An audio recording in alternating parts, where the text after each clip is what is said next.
Commissioners, last month's board meeting featured an overview of KUB's natural gas system, and a key feature of our system is that it is heavily regulated, and that is part of the natural gas industry itself. Part of the discussion talked about the increasing regulations that we are facing and what that does to KUB both operationally and financially. And as Mr. Walker showed you in the chart, customer growth has also impacted KUB, and the gas division was featured on that chart.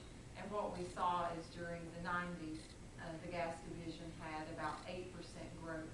During the next decade, it dropped to 3 to 4%, and then it dropped even further to less than 1%, and that is where we are currently today. Also similar is the usage declines, and we'll talk about that a little bit more in today's presentation. The gas system, as you know, at KUB is a relatively newer system, but despite that, we do have replacement programs ongoing in the gas system as well. Over the next 10 years, our capital plan includes $216 million, and over a quarter of that is dedicated to replacement programs.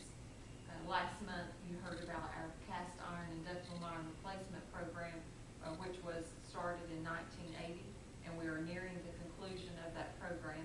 We do expect that within the next 2 years, we will have all of the cast iron and ductile iron main out of our gas system. Another replacement program which is in progress is our steel main replacements. We do have the goal of having all low pressure steel main out of our system by 2030. So there will be a significant portion of the low pressure steel main replaced during the next 10 years.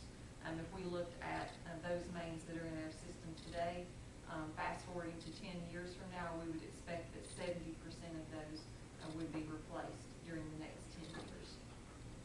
And a key project that you heard about last month also was the South Loop project. This project is beneficial both operationally and environmentally, and it represents $23 million, or about 10% of our capital plan.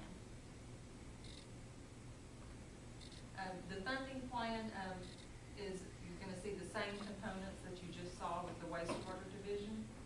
Again, the customer additions that we are projecting, starting with the current year, we're projecting 500 customers. That is approximately the amount we have seen for the past 2 years, so we feel good about that as a starting point. We do have the customer additions ramping up to about 1,300 per year by year 5, and then holding at that level. Customer usage, we are seeing declines there. However, in the gas system, we are seeing the declining consumption only on the residential customers. And I'll go ahead and show you the declines that we're seeing there. This chart again goes back to the mid-90s, and as you can see, the rate of decline is approximately 2%, depending on which time period that we look at. But whether we're looking at 5 years, 10, or 15, it is right around that 2% level. I will say that there was a time in which that we did build a decline into our gas plan, unlike the other 3 divisions, because we had seen as much as a 4% decline historically. And we do have some flat spots in this plan. We took that decline out because, as you can see here, at one point it looked to us like it might be leveling off. We got a little too optimistic, I suppose. And so at this time, we do believe that it is more accurate to take the longer term view and to plan for something. Again, that would speak to why would we not build in a 2% decline? Why would we build in a 1%? Because particularly for the gas division, these numbers are very variable. I will say that we have removed weather from this as we typically do when we are planning. So the numbers you're looking at here do represent normalized consumption. I was going to ask, is usage primarily usage as opposed to people converting from gas back to electric or something like that? It could be a mixture of all those. We do know that similar to water and wastewater, within the gas division, you're seeing more efficient appliances, particularly the furnaces. So even if you have a gas furnace customer when they replace that unit 15 or 20 years later, the unit they put in is gonna be much more efficient, than the unit they're replacing. You could have some that are switching, to electric or to another heat source. So those are all possibilities. We also know, that gas customers can respond to price. If you see this dip, on the chart here in 2006, that is a direct response to price. Hurricane Katrina occurred in 2005. Gas prices on the market price increased dramatically, and customers responded that year. And some of that may have been discretionary, like turning off gas logs and that sort of thing, but they definitely responded to price. So we do have some of those same factors.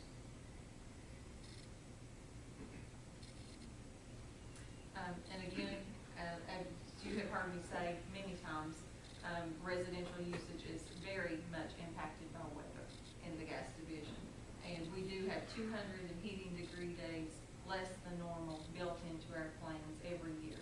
That is approximately 5%. So that is a key assumption for the gas division's plan, and we are intend to continue on with that assumption. Mr. Walker already spoke about the interest rates. In the spring's gas division plan, our interest rates were at 3.25%, going up to 4.5%. We have adjusted those by approximately 1.5%. You may recall we did issue new debt in the gas division in September, and that rate was approximately 4.3%.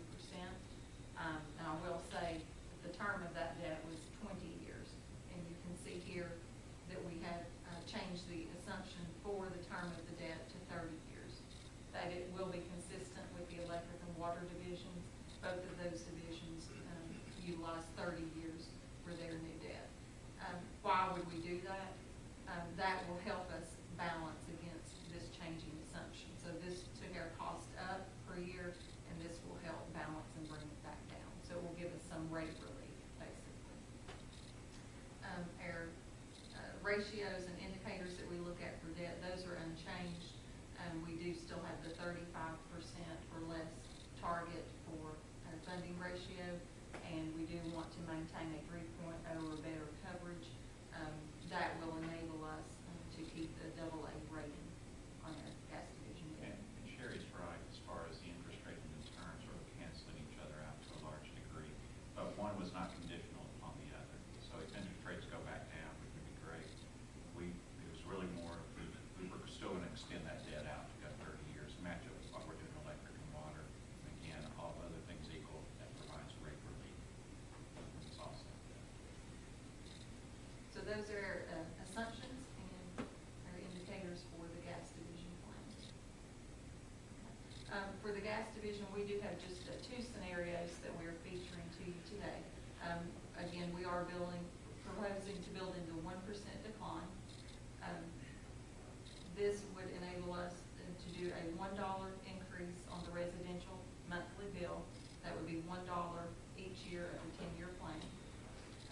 Similar to wastewater, we would recommend that for the first 3 years that dollar be applied to the customer charge, to the fixed monthly charge. For for commercial and industrial customers, that would equate to about a 1.5% increase per year. And again, our key factor that we would be looking at would be to maintain the debt coverage, and that plan would enable us to have a 3.0 coverage. We did also look at what we could do with higher debt. If we wanted to take our debt up from $52 million to $109 million, that would bring our debt ratio up to 40%. Again, that is probably not the key factor that we look at. We really look at the coverage. So it would bring our coverage significantly below the 3.0 mark. If we did that, the rate relief that it would provide, we could bring the residential increase down to 60 cents. We could bring the commercial industrial rates down to 1% instead of 1.5%. But again, we would not recommend that plan because of the impact on our debt rating. So any questions on either of those?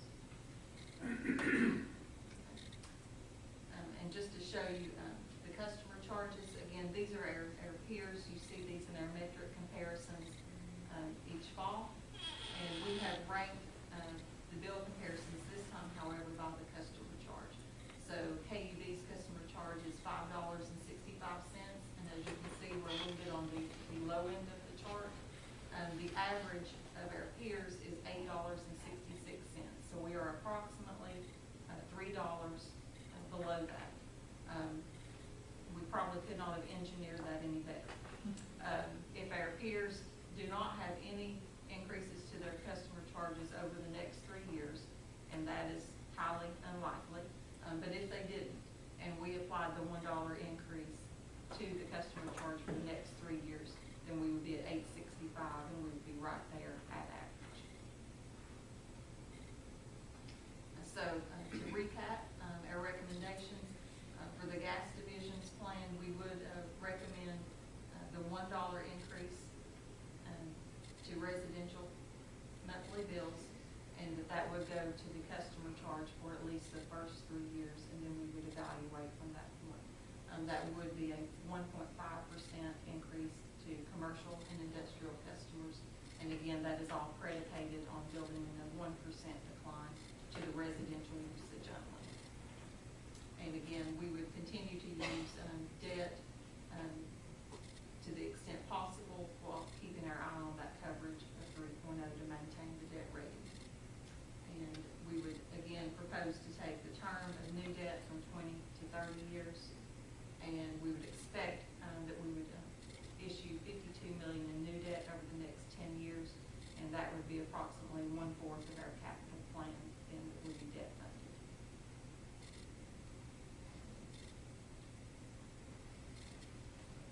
Questions? A couple of comments about gas. One is, like electric and water, $1 sort of sounds reasonable. You could do $1 increase each year. One thing with respect to the debt service coverage in particular, and we don't know where this is going to land, but in talking with Moody's, they have a whole initiative underway to sort of redefine what parameters are for various ratings, and debt coverage for a AA rating is one of those. So, potentially in the future, it'd be great if that 3.0 could be lower.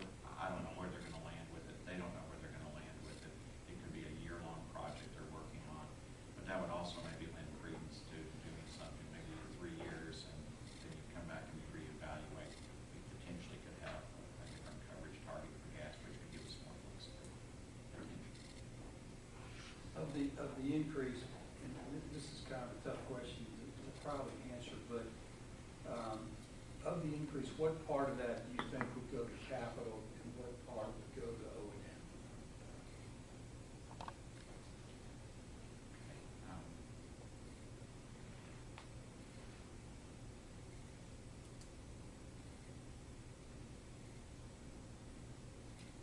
That is difficult to answer. I would say when we plan for cost increases, in our plans, we build in a 2% factor on O&M and a 2.1% factor on capital. So even though we know that things like our labor growth rate and our medical costs are growing for us, even in areas where we're not using KUB labor, they're growing for them as well. So some of the cost management issues that we face in battle, it's on both sides, whether it's O&M or capital. So I think we could go back and look at that, maybe more specific. So it really has to go, it goes back in my mind back to whether it really, I mean, should be on a continuing basis added to the customer charge as opposed to the margin, so to speak, I guess. I will say this, if you look at, and I don't have anything here to back it up, but it's more just intuition.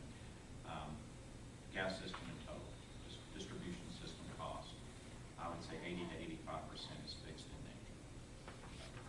If you look at our margin, what we get from our customer bill to fund those distribution system costs, currently it's around 20 to 25% is fixed of that. So that's what the point is, that utilities, KUB2, we're moving further in that direction to increase that ratio of our total margin. So I think if you were looking truly from just that perspective and maybe ignoring what others were doing as well, you would say we need almost every increase we have needs to be added to that customer charge. I would say particularly on the gas division, we know that the fixed portion is low, even just comparing among our other divisions, as this chart shows. That's the margin there is $26, and that's what Mark was referring to. We're getting about a fourth from the fixed charge. So from a